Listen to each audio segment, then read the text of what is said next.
Hello students, welcome back. पिछले video में plant distribution के टाइप्स में हमने जाना कॉन्टिन्यूअस डिस्ट्रीब्यूशन के बारे में। आज के वीडियो में हम बात करेंगे डिसकंटिन्यूअस एंड एंडेमिक डिस्ट्रीब्यूशन के बारे में। So let's start it. Plant distribution, continuous and discontinuous. Just to refresh your memory, these are our continents and oceans. Okay, discontinuous ranges या असतत वितरण, discontinuous distribution. In discontinuous or disjunct ranges, the plants are separated by wider gaps which cannot be overcome or crossed by the propagules. The main causes of discontinuity are environmental, मतलब जो असतत distribution है उसका main causes environmental हो सकता है, that is due to particular topographic और climatic और इडेफिक और biotic characteristics of tracts separating the areas. जब किसी टैक्सा का डिस्ट्रीब्यूशन दो या दो से अधिक ऐसे भौगोलिक क्षेत्रों में होता है जो कि एक दूसरे से बहुत दूर स्थित होते हैं, ऐसे वितरण को हम डिसकंटिन्यूअस या डिसजंक्ट डिस्ट्रीब्यूशन कहते हैं। या फिर ऐसे यदि हम इसको एक्सप्लेन करें तो ऐसे सुदूर क्षेत्रों में पादपों के वितरण को जो एक दूसरे से काफ़ी दूर हैं, ये दूरियां इतनी अधिक होती हैं कि डिस्पर्सल दैट इज प्रकीर्णन की सामान्य विधियों द्वारा ये वितरण संभव नहीं होता है। तो इस तरह के वितरण को हम डिसकंटिन्यूअस वितरण कहते हैं। पॉलोनिन 1960 पॉलोनिन ने 4 तरह के डिसजंक्ट बताए या 4 तरह के डिस्ट्रीब्यूशन बताए। पहला है डिफ्यूज, दैट इज बिखरा हुआ, या डिफ्यूज मतलब विस्तृत या बिखरा हुआ, जब पौधे का वितरण कई छोटे छोटे सुदूर प्रदेशों में होता है। सेकंड, बाइपार्टाइट, दैट इज द्विक्षेत्री, एक ही गोलार्ध में दैट इज एक ही हेमिस्फीयर में दो दूरस्थ प्रदेशों में पादपों के वितरण को हम बाइपार्टाइट या द्विक्षेत्री कहते हैं। थर्ड कैटेगरी है बाइपोलर, दैट इज द्विध्रुवीय, उत्तरी तथा दक्षिणी दोनों गोलार्धों दोनों हेमिस्फीयर में पादपों के वितरण को हम बाइपोलर डिस्ट्रीब्यूशन कहते हैं। देन तुंगी, दैट इज एल्टीट्यूडनल, सामान्य समुद्र तल से दो भिन्न ऊंचाइयों के प्रदेशों में वितरण को हम डिसकंटिन्यूअस एल्टीट्यूडनल डिस्ट्रीब्यूशन कहते हैं। उसके बाद वुल्फ 1943 में अलॉन्ग विद पॉलोनिन उन्होंने 11 तरह के ये बताए, 11 तरह के डिसकंटिन्यूअस डिस्ट्रीब्यूशन बताए। सो हम इनको एक एक करके पढ़ते हैं। सबसे पहला है आर्कटिक एल्पाइन, दैट इज उत्तरी ध्रुवीय पर्वतीय वितरण, Arctic alpine distribution. Taxa distributed in Arctic region and in mountainous system of temperate zone, यह वितरण उत्तरी ध्रुव पर तथा शीतोष्ण या उष्ण प्रदेशों में पर्वतों पर होता है। For example Saxifraga, Silene, Salix, herbacea etcetera. Now second type का है North Atlantic. North Atlantic is उत्तरी अर्ध महासागरीय वितरण, यह वितरण या taxa distributed in North America and Europe and also sometimes locally in Asia, मतलब यह डिस्ट्रीब्यूशन उत्तरी अर्ध महासागर के दोनों ओर तथा उत्तरी अमेरिका या पश्चिमी यूरोप में, कभी कभी एशिया के कुछ भागों में भी पाया जाता है। For example Spiranthes, Eriocaulon, Polygonum etcetera. Now third category is North Pacific, that is उत्तरी प्रशांत महासागरीय। Taxa distributed chiefly in North America and eastern Asia, प्रशांत महासागर के उत्तर में दोनों और अर्थात पूर्वी एशिया और पश्चिमी उत्तरी अमेरिका में। इसके एग्जाम्पल हैं कुछ शंकुधारी वृक्ष जैसे Liriodendron, Torreya, Hamamelis etcetera. Now fourth category is North South American, that is उत्तरी दक्षिणी America. Taxa distributed in North and South America but lacking continuity in between, that is उत्तरी तथा दक्षिणी अमेरिका के समान जलवायु वाले प्रदेशों में ये वितरित होते हैं। फॉर एग्जाम्पल लॉरिया डाइवेरिकेटा, देन क्वाबर्लिनिया और कुछ सॉर्सिनेसी फैमिली के मेंबर्स, जिसमें कि पिचर प्लांट्स आते हैं, पिचर प्लांट फैमिली के members. Now fifth is Europe Asian. Europe Asian taxa distributed in Europe and Asia but lacking continuity in between. Okay, Europe इसको हम यूरेशियाई या यूरेस्टिक भी कहते हैं। यूरोप व एशिया के समान जलवायु वाले सुदूर प्रदेशों में, दूर दूर के देशों में होते हैं। For example Wulfenia, Cimicifuga etcetera. Now the sixth type is Mediterranean, that is भूमध्य सागरीय। Taxa distributed at European and African shore of Mediterranean Sea. भूमध्य सागर के आसपास यूरोप तथा अफ्रीका और पूर्वी अमेरिका में इनका वितरण होता है। For example Olea, Cistus, Ceratonia, Platanus etcetera. Now seventh is tropical, that is उष्ण कटिबंधीय। Taxa distributed in 2 or more separate tropical regions. उष्ण कटिबंधीय बंध के किन्हीं भी 2 या अधिक प्रदेशों में वितरित, जैसे एशिया या अफ्रीका, अफ्रीका या मेडागास्कर, एशिया या मेडागास्कर, ऑस्ट्रेलिया या पोलिनेशिया एक्सेट्रा।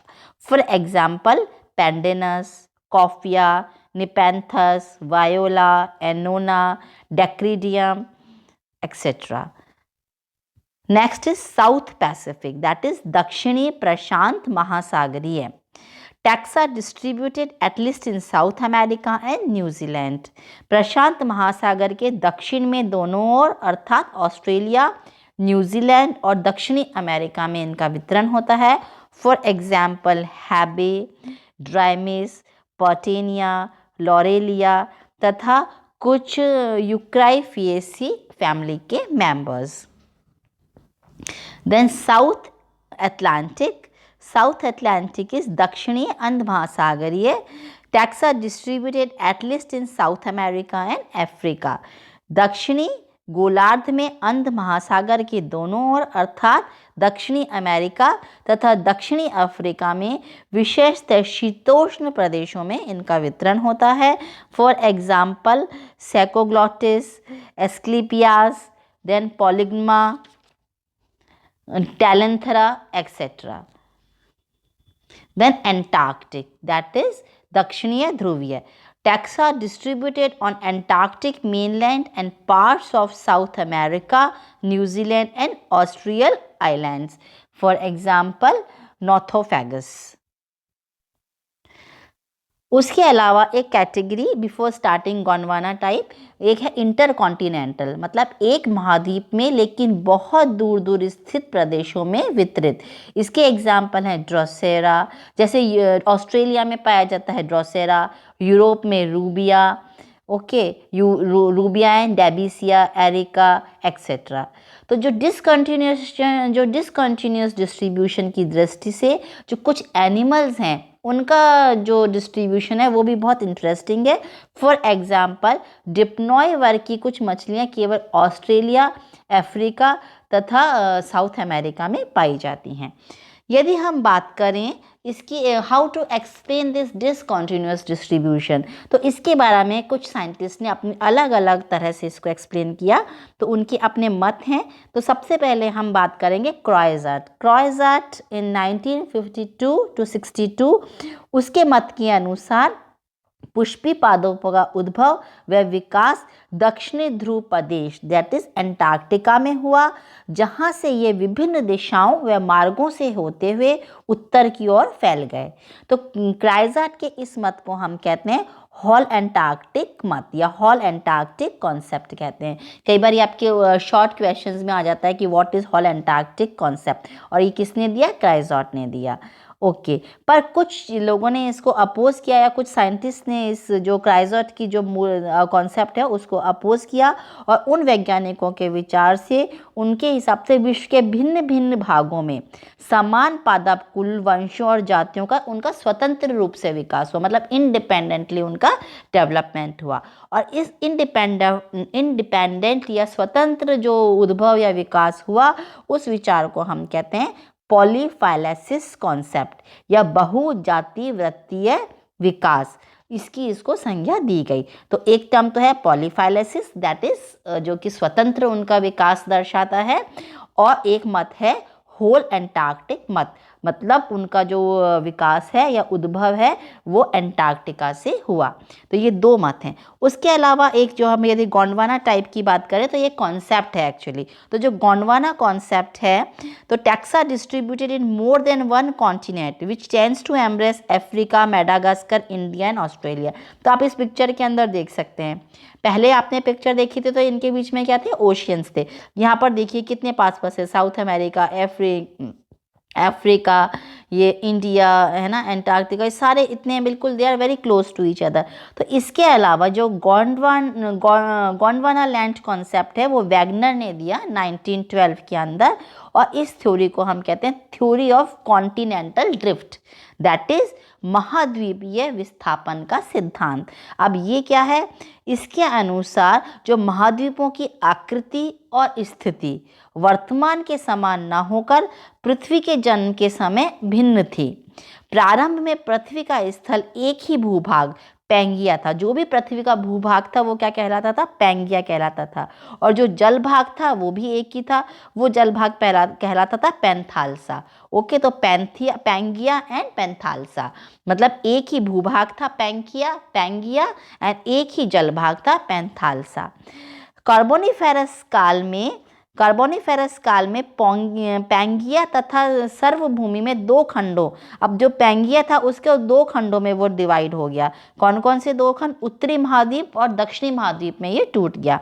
तो जो एक भूमि का भाग था पैंगिया वो दो भागों में डिवाइड हो गया कार्बोनिफेरस काल के अंदर, उत्तरी महाद्वीप और दक्षिणी महाद्वीप में टूट गया, और उनके मध्य में जो सागर था वो कहलाया टिथिस सी या टिथिस सागर कहलाया।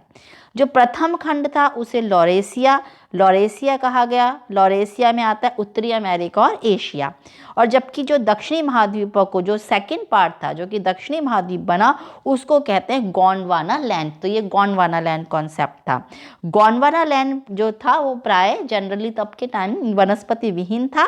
इस क्षेत्र में भारत, ऑस्ट्रेलिया, दक्षिणी अफ्रीका और आसपास के जो पड़ोसी द्वीप थे वो सम्मिलित थे। तो इस तरह से ये गोंडवाना जो टाइप है ये अलग एक कॉन्सेप्ट था कि ये किस तरह से ये सेपरेट होके गोंडवाना लैंड बना। और इसके अब इस लेके जो कुछ एग्जाम्पल्स हैं वो सम सैजेस हैं। ओके, तो चलिए इसके बाद नेक्स्ट आता है एंडेमिक्स। एंडेमिक्स डिस्ट्रीब्यूशन का मतलब है विशेष क्षेत्रीय वितरण। Endemic plants are also those whose range is confined to a single restricted area, not extending beyond one region, island, or other circumscribed tract. There are two main types of endemics: relic endemics or epibiotics, and microendemics. तो endemic distribution को हिंदी में हम कहते हैं विशेष क्षेत्रीय वितरण।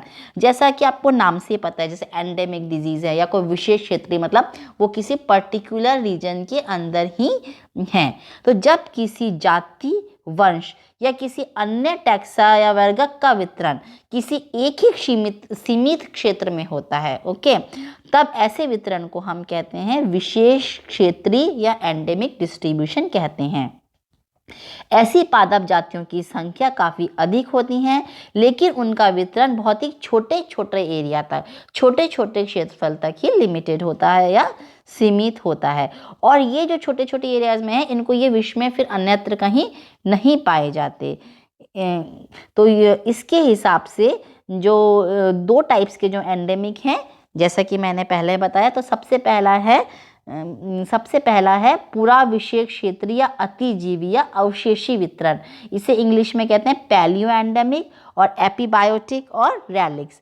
इसका क्या मतलब है, ऐसे विशेष क्षेत्रीय पादप या ऐसे एंडेमिक प्लांट्स जो पुराकालिक जलवायु में पृथ्वी पर व्यापक रूप से वितरित थे।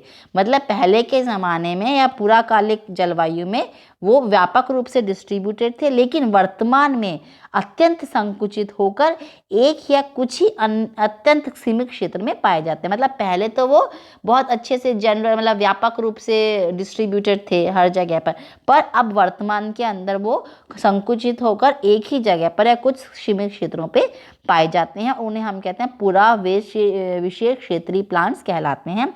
फॉर एग्जाम्पल ट्रापानेटेंस, देन उसके बाद है कुछ अधिकतर जिम्नोस्पर्म्स हैं, जैसे सिकोइया, सेम्परविरेंस, जिंगो बाइलोबा इत्यादि। उसके बाद सेकंड तरह के हैं नियो एंडेमिक और माइक्रो एंडेमिक। नव विषय क्षेत्रीय या सूक्ष्म विषय क्षेत्रीय वितरण। आई रिपीट, नियो एंडेमिक और माइक्रो एंडेमिक डिस्ट्रीब्यूशन। इस प्रकार के विषय क्षेत्रीय वितरण के अंतर्गत ऐसे वर्गकों या एक्सेटेक्सा को सम्मिलित किया जाता है जो रिसेंट टाइम्स में विकसित हुए हैं, मतलब वो अभी विकसित हुए हैं, और विकास श्रृंखला के ये नव आगंतुक हैं, मतलब ये अभी नए नए आए हैं और इन्हें अपने उद्भव स्थल से, मतलब जो भी इनका ओरिजिन है वहाँ से अन्यत्र फैलने में अभी समय नहीं मिला है। तो इस कॉन्सेप्ट के अनुसार कि वो इसलिए, मतलब एंडेमिक आपके दो तरह के हो गए। पहले कि जो फर्स्ट टाइप के हैं, लाइक जो पैलियो एंडेमिक, जो कि पहले तो वो पूरी तरह से डिस्ट्रीब्यूटेड थे, पर अब वो किसी वन और द अदर रीज़न वो एक किसी पर्टिकुलर क्षेत्र विशेष में संकुचित हो गए हैं या वहाँ पर लिमिटेड हो गए। और दूसरा जो कि नए नए अभी ओरिजिन हुए हैं और ऐसा माना जा रहा है कि अभी उनको फैलने का या अभी उनको डिस्पर्स होने का समय नहीं मिला है, तो इनको हम कहते हैं endemic distribution. So thank you so much, this is all about the plant distribution. अब नेक्स्ट वीडियो के अंदर हम बात करेंगे कि इंडिया के अंदर कौन कौन से फाइटोजियोग्राफी ऑफ इंडिया, जो वेजिटेशनल रीजन्स हैं इंडिया के या भारत का के जो वानस्पतिक क्षेत्र हैं, कौन कौन से क्षेत्र हैं, कितने भागों में उनको बांटा गया है, उसके बारे में हम नेक्स्ट वीडियो में चर्चा करेंगे। Thank you so much, I hope आपको ये समझ में आ गया होगा।